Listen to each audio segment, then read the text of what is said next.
Hello दोस्तों, सबसे पहले तो आप लोगों को आज स्वाधीनता दिवस की ढेर सारी बधाइयाँ और शुभकामनाएं। आप भी अपने लाइफ में प्रगति करते रहें और अपना देश भी आगे बढ़ता रहे।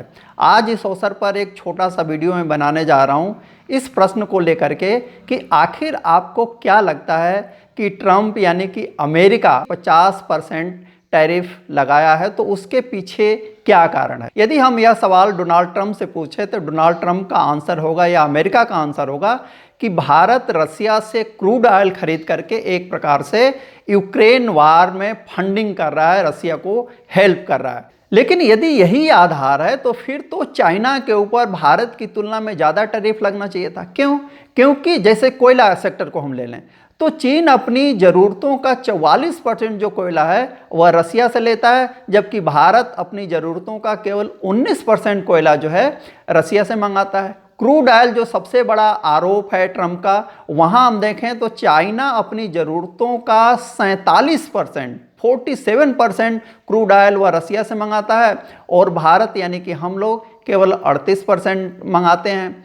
तो यहाँ भी चाइना ज़्यादा क्रय कर रहा है। फिर हम देखते हैं कि एलएनजी जो कि एक गैस होती है, तो चीन अपनी ज़रूरतों का 21% रसिया से ले रहा है और जो पाइपलाइन गैस है उसका करीब 30% चाइना खरीद रहा है रसिया से, जबकि हम रूस से पाइपलाइन गैस या एलएनजी नहीं ले रहे हैं। लेकिन अमेरिका ने क्या किया? अमेरिका ने भारत के ऊपर 50% टैरिफ लगाया और चाइना के ऊपर 30% टैरिफ लगा। इसका मतलब कि अमेरिका जो टैरिफ लगा रहा है उसका कोई तार्किक आधार नहीं है। इस संदर्भ में हम ये भी देखेंगे कि जो नाटो के देश हैं, यूरोपियन कंट्रीज हैं, वे भी अमेरिका के सुर में सुर मिला रही हैं और वे भारत के ऊपर दबाव बनाने की कोशिश कर रहे हैं। लेकिन जब हम फैक्ट की बात करते हैं तो देखते हैं कि क्रूड ऑयल ठीक है, हम अपनी ज़रूरतों का 38% मंगा रहे हैं, लेकिन यदि वार फंडिंग की ही बात है तो यानी यूरोपियन यूनियन भी 6% अपनी ज़रूरतों का आयात कर रहा है, आज भी कर रहा है रसिया से। इसी तरीके से एलएनजी की जब बात आती है तो हम देखते हैं कि यू सबसे ज़्यादा यानी 51% अपनी ज़रूरतों का आयात कर रहा है उस गैस का रसिया से। और पाइपलाइन गैस को देखते हैं तो हम पाते हैं कि यूरोपियन यूनियन तो चाइना से भी ज़्यादा आयात कर रहा है। चाइना जो है 30% अपनी ज़रूरतों का कर रहा है और यूरोपियन यूनियन 37% कर रहा है। तो इस हिसाब से तो यूरोपियन यूनियन के ऊपर भी 50% टैरिफ लगना चाहिए, लेकिन ट्रंप ने ऐसा नहीं किया।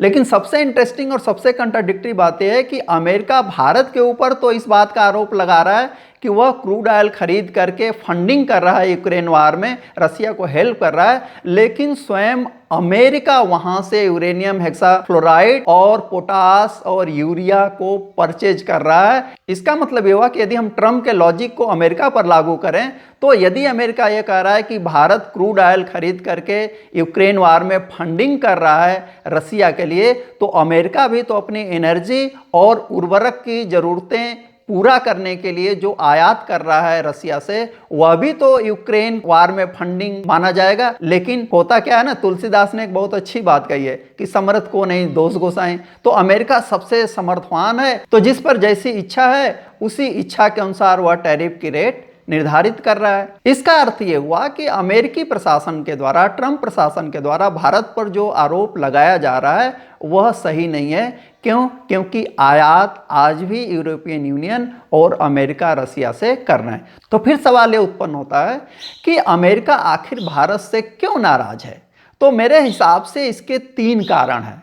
पहला कारण तो ये है ब्रिक्स। जब ब्रिक्स बना तब से ही अमेरिका ने इसको एक प्रकार से एंटी यूएस घोषित कर रखा है। क्यों?